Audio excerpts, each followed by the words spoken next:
Hello friends.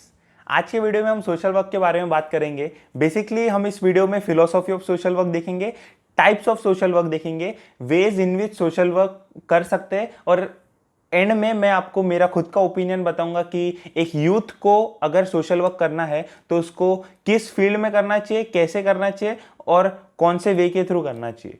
So let's start करेंगे एक basic notion के साथ जो आज हमारे सोसाइटी में है। वो है कि अगर सोशल वर्क बोला गया तो सबसे पहली चीज जो दिमाग में आती है वो है एनजीओ। ठीक है, काफी हद तक सही है, एनजीओ काफी सोशल वर्क करता है, लेकिन ये 100% सच नहीं है। मोटा मोटा देखा जाए तो तीन टाइप्स हो सकते हैं सोशल वर्क करने के। सबसे पहला है एनजीओ, जो कि एक बेसिक नोशन सबको पता है। दूसरी चीज है चैरिटी, फिलेंड्रफी या डोनेशन, या अपन किसी संस्था को पैसा देते हैं तो वो दूसरा टाइप। तीसरा टाइप है सोशल इंटरप्राइज। आज के वीडियो में हम मोटा मोटा दो टाइप्स के बारे में बात करेंगे, सोशल इंटरप्राइज और एनजीओ। दोनों के सिमिलैरिटी और डिफरेंसेस देखेंगे और एंड में मैं मेरा ओपिनियन बताऊंगा कि दोनों में से किसे ज्यादा वेटेज देना चाहिए और एक यूथ को आगे चलकर कौन से करियर परस्यू करना चाहिए अगर उसे सोशल वर्क करना है तो। हम स्टार्ट करेंगे बेसिक डेफिनेशन के साथ। एनजीओ की डेफिनेशन बोलती है कि एनजीओ एक पर्टिकुलर ग्रुप को अपने एक्सपर्टाइज और एडवोकेसी के थ्रू हेल्प करता है ताकि वो ग्रो हो सके सोसाइटी में और जो भी प्रॉब्लम्स वो फेस कर रहे हैं उनको टैकल कर सके। दूसरे एंड पे एक सोशल एंटरप्राइज का मेन एम होता है कि उसमें जो भी इन्वेस्टमेंट आ रही है उनको कमर्शियलाइज करे और सेल्स और ट्रेड के थ्रू सोशल या एनवायरमेंटल प्रॉब्लम को सॉल्व कर सके। ठीक है, ये तो एक बेसिक डेफिनेशन हुआ दोनों का। और एक जो सिमिलैरिटी दोनों के बीच में है कि दोनों भी पर्पस ड्रिवन है, दोनों के पास एक पर्पस है, दोनों को एक पर्टिकुलर प्रॉब्लम सॉल्व करना है सोसाइटी में। दोनों वर्क कर रहे हैं कि सोसाइटी में जो भी प्रॉब्लम्स है उन्हें सॉल्व कर सके, ज्यादा से ज्यादा लोगों तक पहुंच सके और एक बेटर प्लेस बनाए जहां पे सब लोग रह सके without any issues, without any problem. दोनों भी एक सोशल कॉज के लिए काम कर रहे हैं। ये एक बेसिक सिमिलैरिटी है एनजीओ और सोशल एंटरप्राइज के लिए। अभी हम इन दोनों के बीच का डिफरेंस देखेंगे। अभी देखेंगे एक एनजीओ और एक सोशल एंटरप्राइज को रजिस्टर करने के इसमें क्या डिफरेंस है।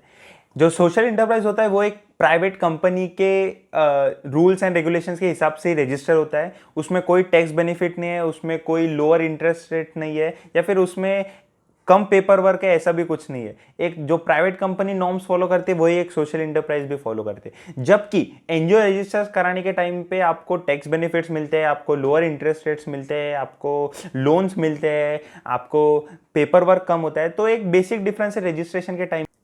मेरे हिसाब से जो सबसे मेन पॉइंट है जो दोनों को डिफरेंशिएट करता है वो है social enterprise innovation, business mindset, marketing, management, sales, trade, creativity के बेसिस पर एक ऐसा प्रोडक्ट लॉन्च करता है या फिर एक ऐसी सर्विस स्टार्ट करता है जिसके थ्रू ज्यादा से ज्यादा लोगों तक पहुंच सके और उनकी प्रॉब्लम्स को सॉल्व कर सके। जबकि दूसरे एंड पे एनजीओ एक कन्वेंशनल वे में चलता है। ये इनोवेटिव हो सकते हैं, क्रिएटिव हो सकते हैं, लेकिन उनका मेन पर्पस है सर्विस प्रोवाइड करना एक पर्टिकुलर ग्रुप को उनके अपलिफ्टमेंट के लिए। तो एक बेसिक डिफरेंस है दोनों के बीच में और जो बहुत इंपॉर्टेंट डिफरेंस है। सोशल एंटरप्राइज और एनजीओ दोनों नॉट फॉर प्रॉफिट और फॉर प्रॉफिट हो सकते हैं। We are not going into details, हम लोग अभी सोशल एंटरप्राइज और एनजीओ को ऊपर से देख रहे हैं। सेकेंड पॉइंट है पैसा।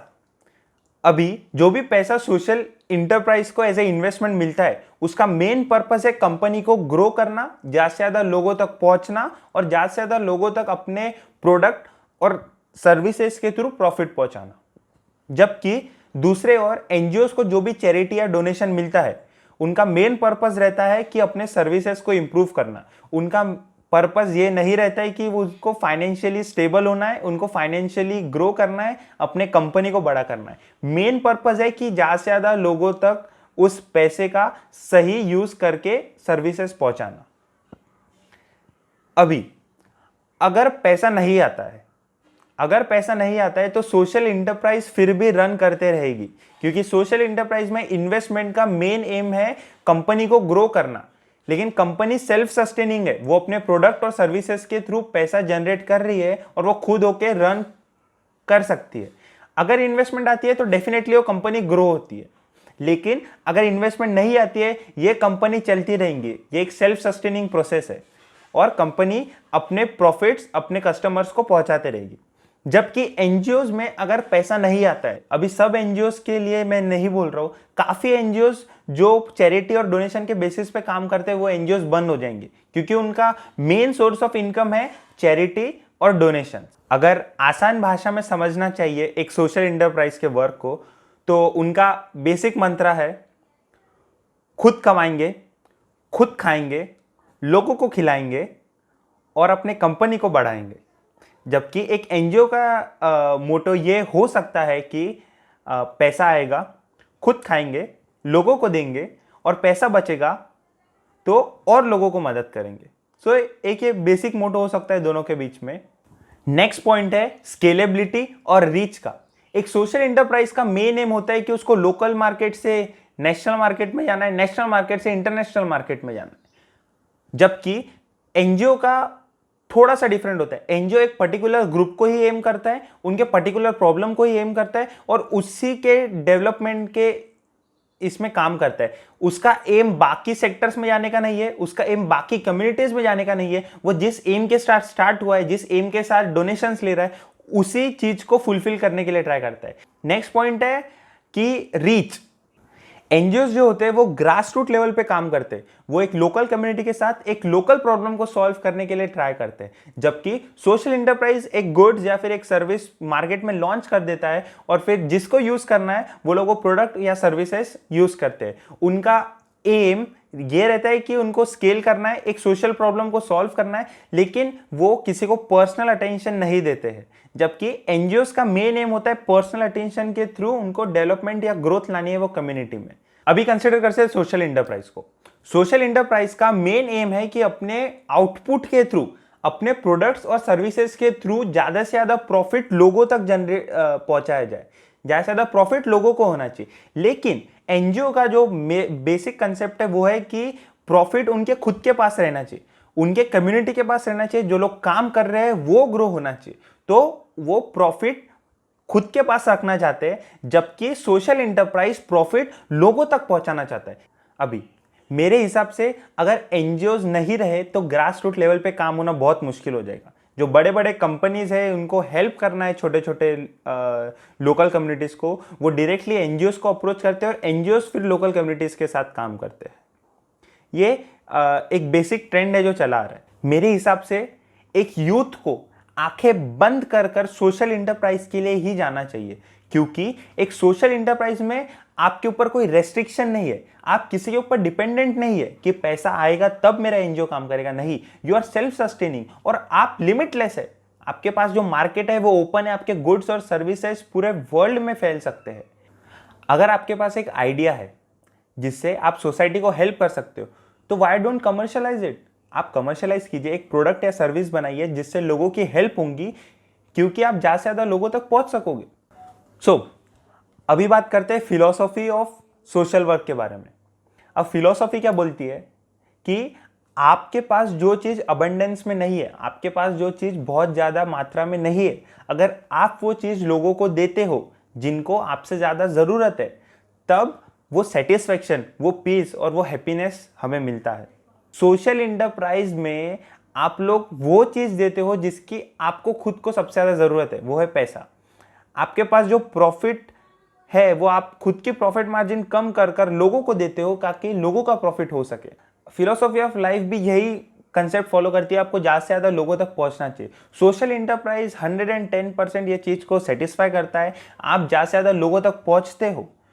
अगर आपके पास एक आइडिया है तो उसे कमर्शियलाइज कीजिए, try to make a product और a services out of it so that you can reach maximum number of people.